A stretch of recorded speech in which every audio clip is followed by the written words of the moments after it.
Hey everybody, just wanted to give you a quick update, make sure a little cautionary tale for the road for everyone.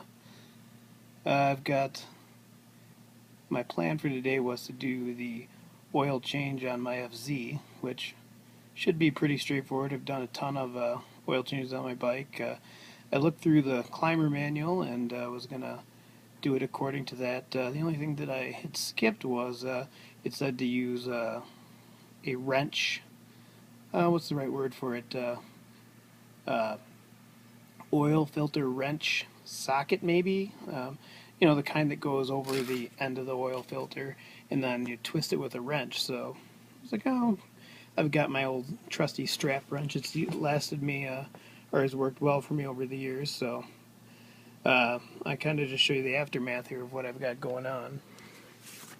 Now that there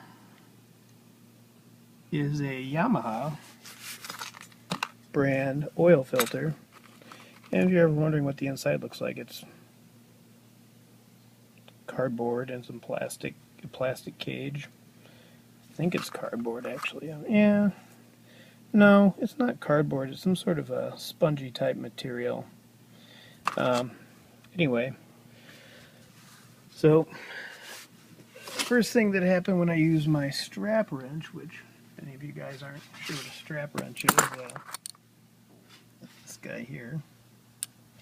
The concept of the strap wrench is you do this and you twist it and it clamps down, and it should open up the clamp down the filter and allow you to turn it. Well, there's a few issues with the FZ that I wasn't anticipating. That A, you only have this much space for movement on the strap wrench, and 2, there's no other space here either, really.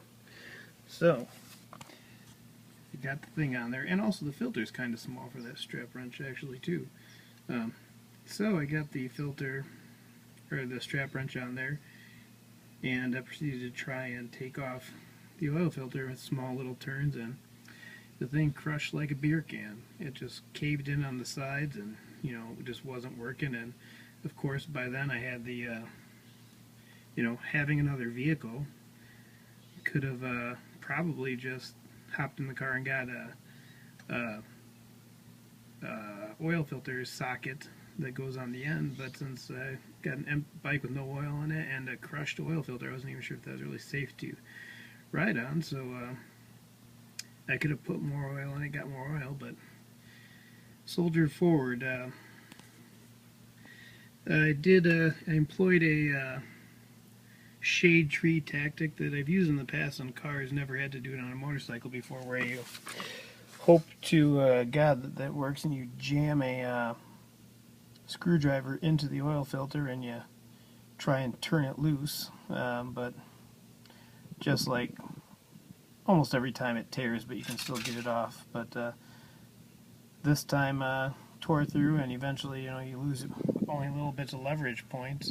Eventually I just had to cut it off, and you can see here, I'll show you what I did. It's loose now, but I'll try and give you an idea of what I was doing there.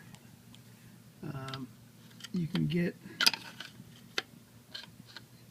got my screwdriver in here, and basically you can push into these holes where the oil is supposed to go through normally, and you hammer on it and it'll twist loose. But gosh, worst case scenario, really, you don't want to be effing around with that sort of thing.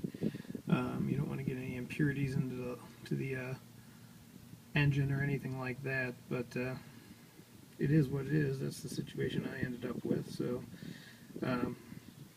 one thing that I will show you, though, that now I understand, and I thought it was a stupid marketing thing. I was like, well, what do you really need that for? Is the replacement here, K&N filter. It's probably about twice as much as a regular oil filter, but I don't know Yamaha prices, but like say a high flow Filtro type one, it's probably about twice as much, but it's got the little nut end on there, and tell you, at this point in my life, it's not worth all this hassle and this mess.